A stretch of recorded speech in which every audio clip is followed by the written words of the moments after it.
Hello everyone, welcome to the next lecture of bipolar junction transistors. So by now we have discussed a lot of concepts. We started with the device structure, we talked about different modes of operation of a bipolar junction transistor, we made equivalent circuit models, we talked about different currents, collector current, emitter current, base currents. We made these different models, the common emitter model and the common base models.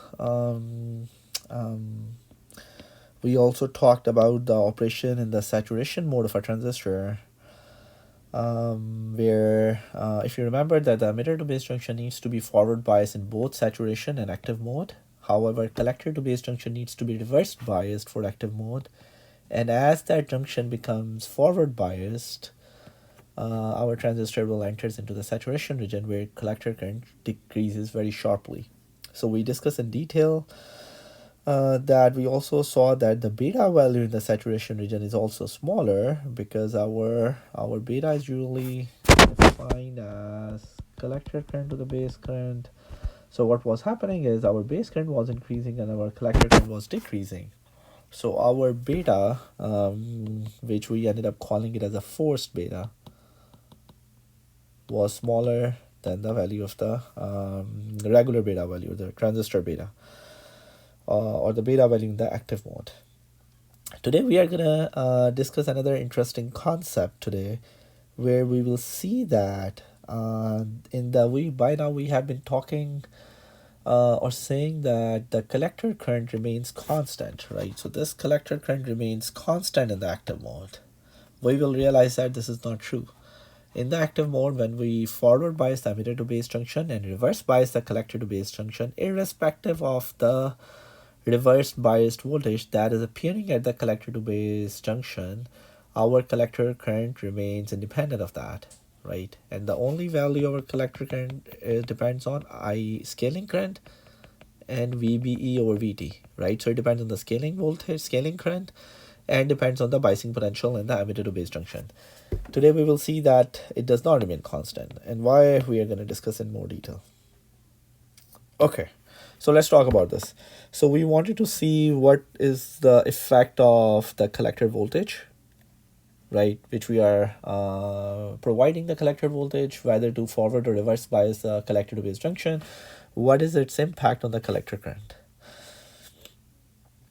All right. So earlier we discussed that the collector to base junction is reverse biased in active mode and the collector current is independent. Today we are going to realize that this is not entirely true. So over here, so these are common emitter characteristics, which can also be evident from over here. We are plotting it VCE and IC. Again, this is NPN, or right. So emitter base collector. So this is a common emitter, kind of common emitter configuration, and these IC and the VCE characteristics, these are known as a common emitter characteristic, IV characteristics. All right, so what's happening over here, or how we can plot these characteristics? So in order to plot these characteristics, we can see that we have a variable VBE and we have a variable VCE. So fix one value of the VBE, or the emitter to base junction voltage value. So this power supply VBE forward biases the emitter to base junction. And depending on the value of the VCE, we are either forward or reverse biasing the collector to base junction. Okay, so let's start with VBE.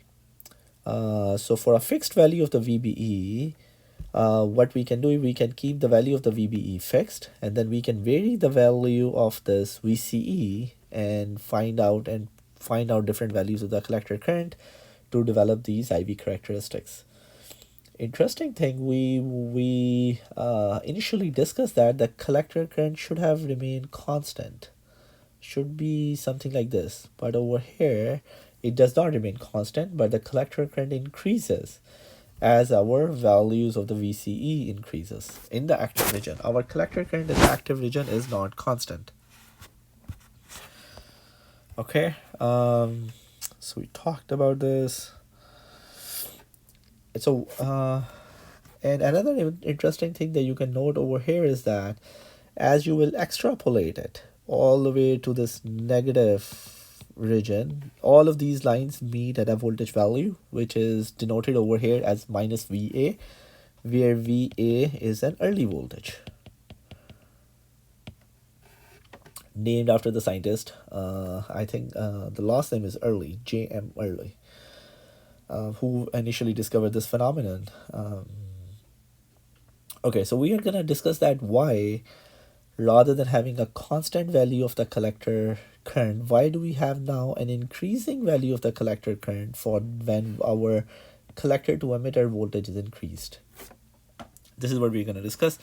Another thing that you can note down over here is our transistor enters from the active region to the saturation region, right? So this is the separation over here, as it is entering from the or this is the edge of the saturation. When the transistor is moving from the active region to the saturation region, it is happening when our collector voltage falls below the base voltage by more than 0.4 volts. It leaves the active region and enters into the saturation region. Okay, so what we have seen is, and we're gonna discuss very shortly why our value of the collector current increases. We have seen, looking at the common emitter characteristics, is the collector current increases when we increase the value of the VCE, and now we have a finite slope, right? So rather than having this as a constant, we have a finite slope of this collector current now. Collector current to the VCE values. All of these lines meet at the point minus VA, which is known as the early voltage, named after J.M. Early. It's a physical parameter of the transistor, and the value ranges from 10 to 100 volts. Okay, so the important reason why this thing is happening is, for a fixed value, pick any of these values, right? So over here, this is the increasing of our VBE values. If you remember, our collector current was proportional to IS, the scaling current, and exponent of VBE over VT. So with the increase in the biasing voltage of emitter to base junction biasing voltage, our collector current was increasing, right? So that is why this is, as you are increasing these voltage values, the VBE values, the collector current over here is increasing too. However, in the active region, initially we said that our collector current is completely independent of the collector to emitter voltage, or in case of a common emitter characteristic, the voltage that is appearing at the collector terminal. Now we are saying that the collector current is also increasing. So what is happening is, as you are increasing these values of the VCE in the active region, the reverse biasing potential at the collector to base junction also increases. That would increase the width of the depletion region of the collector to base junction, and when that is happening, the effective width of the base region is decreasing. So that decrease in the width of the base will result in increasing the scaling current of that region, right? So we know that our scaling current is inversely proportional to the width. So as our width of the base is decreasing, the scaling current is increasing. And when the scaling current will increase, our collector current will increase. So that is why our collector current is increasing in this region. Right, so again, what we said, that for a fixed value of the emitter to base voltage that is applied, biasing voltage that is applied at the emitter to base junction to make it forward bias, as we increase the value of the VCE, this will increase the reverse bias potential that appears across the collector to base junction. This increased reverse bias voltage will increase the width of the depletion region of the collector to base junction, and this will in turn decrease the effective width of the base.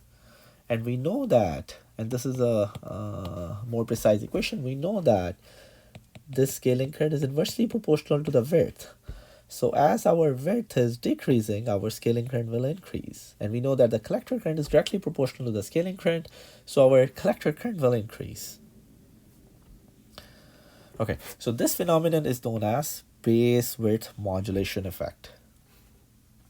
So we can also write a revised equation now for a collector current. That equation can be written over here like this, where initially we know that without the modulation effect, it was IS E VBE over VT. So this was without modulation effect, and this equation is with modulation effect. So we ended up introducing this bracket term. Excuse me, this extra bracket term to incorporate the modulation effect. And now this bracket term incorporates the modulation effect with respect to this early voltage. Right, so over here, this assumes IS to be constant and modulation effect incorporated by the bracket term. All right. So again, in the questions, in the exams or the exam problems or the questions, if it is not specifically mentioned to consider the base width modulation effect, you can ignore the base width modulation effect and only use this equation. However, if it is specifically mentioned, then the equation that you should use to find out the value of the collector current should be this one. Okay, so another interesting thing that we find out from here is if I want to find out the output resistance over here, looking at the collector to emitter terminals, so initially it should have been constant, right? So initially it was constant, or at zero slope. Our value of the slope was equals to 0, and our value of the resistance was infinite. However, now you have a finite slope. For a finite slope, the value of the resistance should be finite as well, right? Because over here, what is our slope equals? Our slope equals change in IC to the change in VCE, which is equals to 1 over RCE value. So so this is 1 over RCE. So this is the resistance. So the slope is the inverse of the resistance. So we can see that when our current was in the active region, when our collector current was constant, our slope was finite and our resistance was infinite. However, with the base width modulation effect considered, we are going to get a finite slope of the IV characteristics, which can be seen from this plot. So considering that, our resistance, now output resistance will be a finite resistance. Right, so with the neglecting the modulation effect, the output resistance was infinite, right, because our slope was equals to 0, so resistance was infinite. With the modulation effect, when our collector current is increasing with respect to the VCE, we get a finite slope, so a finite resistance. Right, so another way that we can define the resistance that I just did over here is, right, so we can also define it by taking the slope, right? So slope equals delta IC over delta VCE, and this is equals to 1 over the resistance R naught, or the output resistance of this common emitter configuration. And this delta is essentially kind of, you can take a partial derivatives or the derivatives of this IC or VCE characteristics. Okay, so your R naught is the inverse of the derivative, partial derivatives of the collector current to the VCE at one constant VBE, right? So pick one line of this VBE and find out the changes of the collector current to the VCE voltage values. So when you do that, you can find out the value of the R naught. So if you will solve the equations, we get the equation of the R naught to be equals to VA plus VCE over IC. We can also alternatively express this as R naught equals VA over IC dash. I can quickly do this probably. Okay, so we have IS equals this, 1 plus VCE over VA. So we have IC equals IS VBE over VT, 1 plus VCE over VA. If I take a partial derivative with respect to VCE,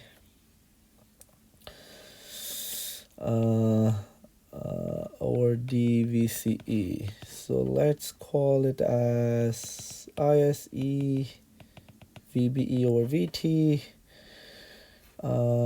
plus ISE VBE over VT into VCE over VA with respect to VCE with respect to VCE. So this will become 0 and this will go away. So we will get IS VBE over VT into actually over VA, right? And this is our value of the collector current when without the modulation effect, right? So we know that the value, we know that the value of the collector current without the modulation effect was IS VBE over VT. So we're going to call this now as IC dash. So this IC dash or IC prime is the collector current without the base width modulation effect. So once we incorporate that, so the value of this resistance d IC over d VCE becomes IC dash over VA. So the value of the resistance, which will be the inverse of this, will become VA over IC dash, where IC dash is equals to this.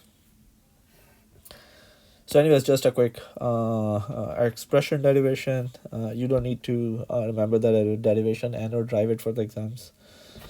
So your resistance is equals to VA over IC dash, where IC dash equals to ISVBE over VT. Note down over here, this IC dash value, IC prime value, is the value of the collector current without or neglecting the base width modulation effect. So these are the new equivalent circuit models for the common emitter configuration without considering the base width modulation effect. Without the base width modulation effect, if you will remember, let me quickly go there. Yeah, right. So these were the common emitter models, if you remember. So this was a voltage control current source, right? So this was a voltage control current source where the collector current was controlled by a VBE value. And what we ended up doing is we ended up alternatively representing it with a current control current source, where this current source is being controlled by the base current, and essentially we have a base current over here flowing through this branch. So we can alternatively express these models as a voltage control current source or a current control current source, and we're going to come back to this point again, right? So we are using the same models over here. Again, our output resistance over here, VCE resistance over here, was infinite. And why was that? Because our collector current was completely independent of the collector voltage in the active region. There was no change in the collector current whatsoever, or our assumption was our collector current is not changing when our collector to emitter voltage values are changing. So our slope was 0, our resistance was infinite. However, when we saw that our collector current increases with the increase in the collector to emitter voltage values, and when that will happen, we are going to have this, resistance appears in parallel. So we will get this R naught in parallel at the output. And now you can over here, you can also see that over here, this is a voltage control current source, and this is a current control current source. So we can alternatively represent both of these models as needed. Here is an alternative way of representing the common emitter characteristics, and this is more inclined towards, again, using it as a current control current source. It is the same NPN transistor. We are applying a collector to emitter voltage value rather than using the base to emitter voltage values over here. We have a base current that is flowing. We are considering the base current to be flowing into the base terminal. Again, your diode should be forward conducting over here, the emitter to base junction diode. Okay. Excuse me. Right, so this is an alternate representation of a common to emitter characteristics, where rather than using the VBE parameter, we are interested in this IB parameter. So let's see, let me show you the IV characteristics over here. Okay, so this is the IV characteristics. Again, this is the common emitter characteristics.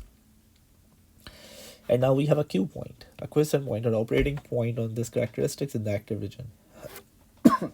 And when we have that point, so let's see what is happening at this point. So at this point, we have a capital VCE value, a DC value of the VCE, collector to emitter voltage. So this point is expressed by VCE Sorry. This point is represented by this VCE value. We have an IC collector current, and then we have at that point we have a base current is capital IB. So our quiescent current can be characterized by these three parameters. We also know that the beta value of the transistor is equals to IC over IB. Now we will see that there is an alternative way we can represent the beta, or we can find out the value of the beta. Value of the beta can be found out by dividing collector current to the base current. So the other way that we can find out the value of the beta is what we call as an incremental beta. And how do we find out? We can keep the value of the VCE fixed. We can change the value of the base current to the collector current. So essentially what we are doing over here is we are considering this change. We are considering this change. This is a change in the collector current, and when this is happening, this is a change in the base current that is happening. Right? So it can also be find out. So beta can also be find out by changing the collector current to the base current. So this is known as an incremental beta. Or we can also sometimes call it as an AC beta, beta AC or beta incremental. Right? Okay. So you can call it as an AC beta or incremental beta, and can be find out by doing delta IC over delta IB. So ideally, our incremental beta should be turned out to be exactly the same value as the transistor beta, IC over IB, but we found out that, and you're going to also realize it by doing some of the problems, that the incremental and or the AC beta value comes out to be slightly different from our DC beta values, or the transistor beta values, IC over IB. In terms of incremental beta, another thing that we are going to discuss is what is the incremental beta value in the saturation mode. Right, so this is what we discussed, what is happening in the active region. Now we're going to discuss what will be the value of the incremental beta in the saturation region. Okay, so again, this is the ICVCE characteristics. You can see that this is active region, this is a saturation region, and this dotted line over here represents the edge of the saturation.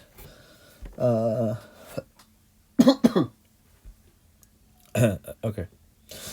Our loading point over here is this X, which is represented by the collector to emitter voltage in the saturation, the collector current in the saturation,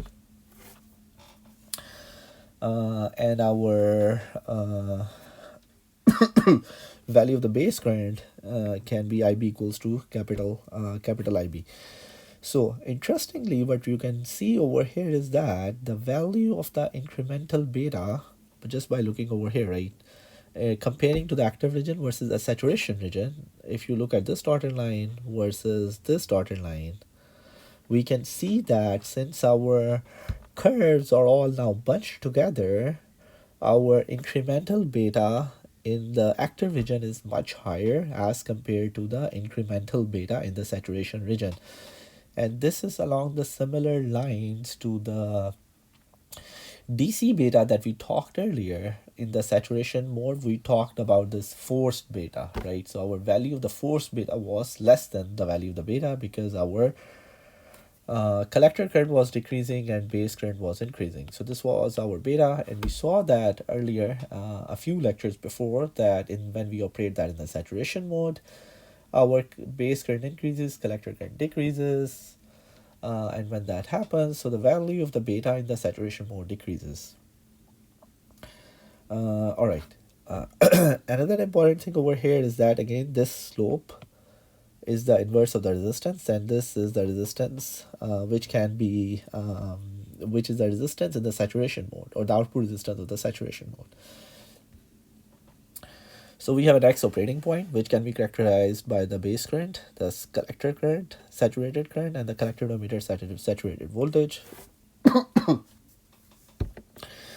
Right, so this is what we talked about, that our forced beta is less than the beta value, right, because our forced beta IC over IB, where IB is increasing, IC is decreasing. So forced beta is less than the beta in the saturation region. We also see that our slopes in the saturation regions are higher, so our resistance should be, since our in the saturation region, since our slope values are increasing, so our resistance values will decrease. And if you will see over here, in the saturation region, they are more operating as a forward conducting diode, so our resistance of the saturation region is going to be very, very small. So RC, this is the value of the RCEsat. It usually ranges, it's a very small resistance value, which ranges from few ohms to few tens of ohms. You can also find out this resistance value again by taking the derivative of this slope over here, right? So where to go? Sorry. So you have delta IC over delta VCE, right? And it needs to be done at a fixed value of base current and the collector current. So you can also find out the slope. Again, the slope is for any line, for any curve, a two-dimensional plot. You can find out the slope by changing the value of the outputs of the y-axis, right? You can pick any 2 points on the y-axis and pick any 2 points on the x-axis on that curve and take the difference, delta y over delta x. That will give you the value of the slope, right? So the concept is exactly similar over here. Why does the slope represent the inverse of the resistance? Because the slope is the ratio of the current to the voltage, and resistance is the ratio of the voltage to the current. So that is why the slope over here represents the inverse of the resistance. So our resistance value comes out to be, if we take a ratio, if we take a derivative of this curve in the saturation region, this is the value of the resistance that we will get, which is really very small. And these resistances are small because they behave as a forward conducting diodes. Okay. So this is our now equivalent circuit model for when the transistor is operating in the saturation region. Again, this is a common emitter configuration. You can easily see you have a base terminal. This is your collector terminal. This is emitter terminal. You have a base to emitter biasing potential applied, base current flowing into the base terminal. This transistor is operating in the saturation region, so you have a collector current in the for saturation, and you have a collector to emitter voltage for the saturation. We saw that normally to forward bias the PN junction, we can assume it to be 0.7 volts. So this is a fairly simple model by modeling the emitter to base junction by forward biasing the emitter to base junction by 0.7 volts. And your collector to emitter configuration, we also discussed that earlier, that our VCE at the edge of saturation is 0.3 volts. And VCE deep in the saturation is 0.2 volts. So this is what we discussed when we were talking about moving from the active mode to the saturation mode of operation, or when we were saying that how our collector to base junction was, what will happen when our collector to base junction moves from the reverse bias condition to the forward bias condition, how our transistor will enter from the active region to the saturation region. So we saw that our collector to emitter voltage equals 0.3 volts at the edge of saturation, and deeper into the saturation it is 0.2 volts. So this is somewhere in the middle of the saturation region, let's say at point X over here. Okay, so this is what we discussed. This is a simple model of a saturated BJT. Our emitter to base junction is modeled with 0.7 volts. Our collector to emitter voltage in the saturation is 0.2 volts. And we have neglected the RCE over here, right? So we should have another resistance, this RCE saturation here, which we have neglected because the value of this resistance is very small.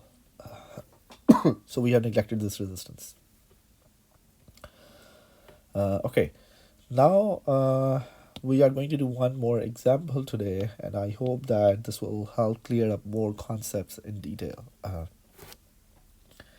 So let's assume this circuit. So what do we have to do in this circuit is we have to find out the value of VBB,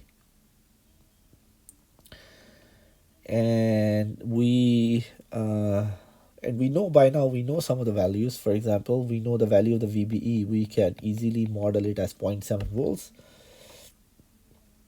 We know that the value of the VCE depends on whether it is at the edge of saturation, deep into the saturation, or somewhere else, or in the active mode it could be entirely different, whatever the applied voltage value is.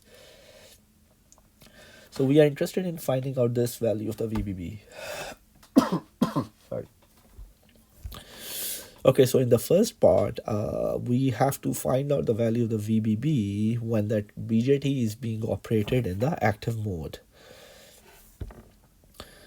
And in the active mode, our value of the VCE is 5 volts. Okay, now assuming that to be true, let's find out. So let's see, let's say that our VCE value is 5 volt.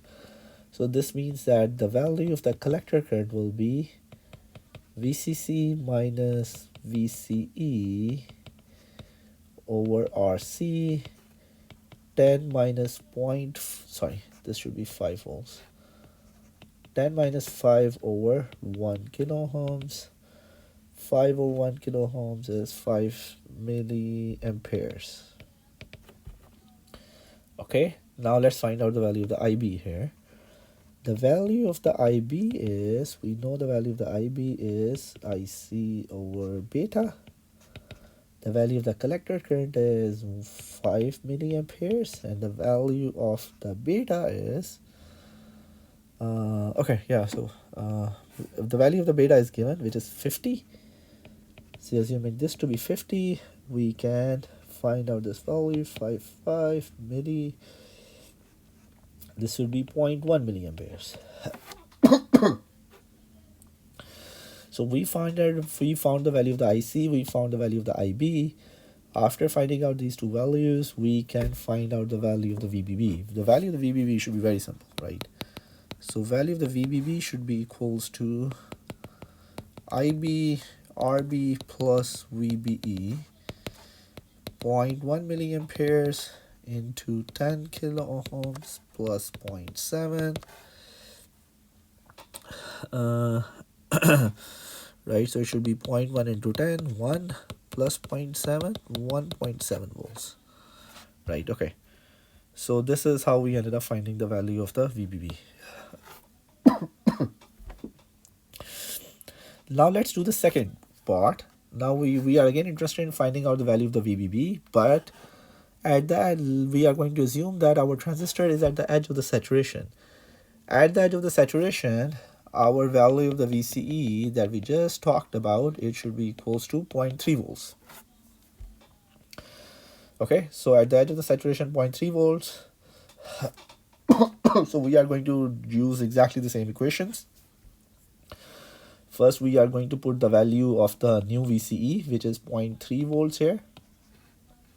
Find the value of the collector current, then we will find the value of the base current, and use that base current value over here to find the value of the VBB. Right, so at the edge of the saturation, VCE equals to 0.3 volts. Right, so our collector current was equals to 10 minus 0.3 volts over 1 kiloohms, and our value of the beta is IC over beta. Beta is 50. Okay, so we saw that 10 minus 0.3 over 1 is 9.7 milliamperes, and you can put down this value over here to find out the value of the base current, 0.194.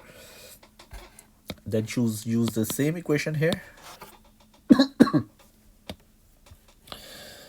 This is IB RB plus VBE, right? So this is IB, this is RB, this is VBE, to find out the value of the the supply value to operate the transistor. at the edge of the saturation.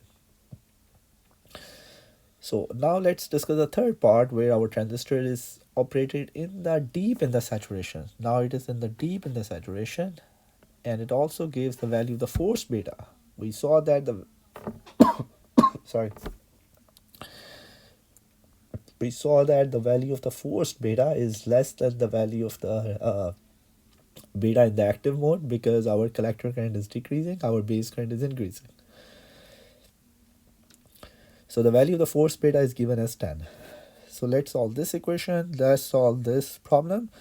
Again, we want to find out the value of this VBB when our transistor is deep in saturation. So the first thing that we know, that when the transistor is deep in saturation, the VCE saturation value is 0.2 volts. So we're going to start from there and use again the same equations.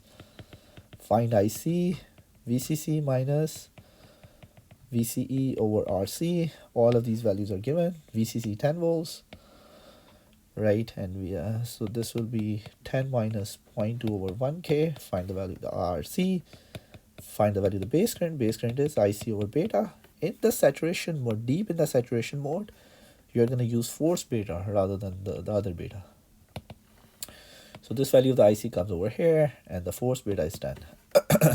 So value of the IC is 9.8 milliamperes, and we divide it by force beta value to find out the value of the base current.